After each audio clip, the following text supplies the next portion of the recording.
নীলা খুব একটা কথা বলে না। নীলাকে দেখলে মনে হয় যে তার ভিতর অনেক জমা কথা আছে, কিন্তু সেগুলা কাউকে দিতে শিখে নাই। প্রতিদিন বিকালে নীলা জানলার পাশে বসে থাকে, আকাশটা দেখে আর ভাবে আমার কথাগুলোকে কখনো এত বড় হতে পারবে।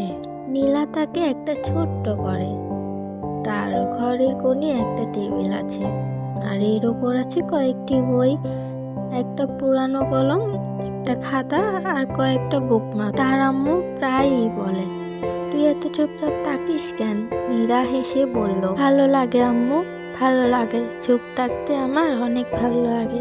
আসলে সত্যটা সে কাউকেই বলে না। সে চুপ থাকে কারণ চুপ থাকলে তার ভেতর ভয়গুলো শান্ত হয়। স্কুল থেকে ফিরে বই খুলে বসে, বইয়ের পাতাগুলো তার কাছে অনেক মানুষ হয়ে ওঠে। কেউ তাকে প্রশ্ন করে না, কেউ তাকে তাড়াহুড়া করতে বলে না। একটা বইয়ের একটা লাইন সেখানে থেমে যায়, সে চুপ থাকে, সে সেখানে অনুভব করে। নীরা পড়াটা আলতো করে চুইয়ে দেখে, মনে হয় লাইনটা শুধু তার জন্যই লেখা হয়েছে। একদিন হঠাৎ করে বৃষ্টি নেমে আসে।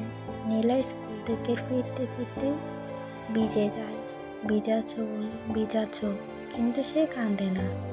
এসে ঘরে আয়নার সামনে দাঁড়ায়। আয়না নিজের ঠোঁটের দিকে তাকিয়ে বলে, তুই সবসময় এত শান্ত থাকিস কেন? আয়না কোনো নীরার চোখে জল জমে যায়। নীরা কখনো কাউকে বলে নাই সে যে ভয় পায়। ভয় পেয়ে সে চুপচাপ থাকে, কার সাথে কথা বলে না।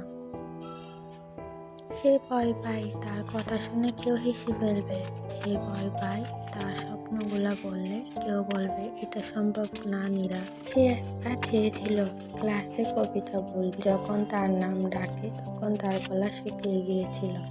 সে চুপ করে বসেছিল। সেদিন রাতে অনেকক্ষণ জানলার পাশে বসেছিল। একদিন স্কুলে নতুন খাতা দেওয়া হলো। নীরা খাতার প্রথম লেখাটাই লিখল, এই খাতা আমাকে কথা বলতে সাহায্য করবে। সে প্রতিদিন একটা লাইন লিখত, কখনো খুশি, কখনো ভয়, কখনো কান্না, কখনো কষ্ট, কখনো না বলা কথা। খাতা ধীরে ধীরে ভরে, খাতা ধীরে ধীরে ভারী হয়ে উঠল, শব্দের ওজনে নয়, অনুভূতির ওজনে। এক রাতে নীরবে জানলার পাশে বসে খাতাটা খুলল। নিজের লেখাগুলা পড়তে পড়তে সে হেসে ফেলল। সে বুঝতে পারল সে একা না, তার পাশে আছে অজানা শব্দগুলো, অনুভূতি। সেদিন সে আয়নার দিকে তাকিয়ে বলল, আমি খারাপ না, আমি শুধু আলাদা। কয়েক মাস পরে স্কুল অনুষ্ঠানে কবিতা পড়ার সময় আসে। নীরা সামনে দাঁড়ায়, হাত কাঁপে, কণ্ঠ কাঁপে, কিন্তু সে চোখ বন্ধ করে নিজের খাতার কথা ভাবে, তারপর সে পড়ে। সবাই শুনে চুপ করে।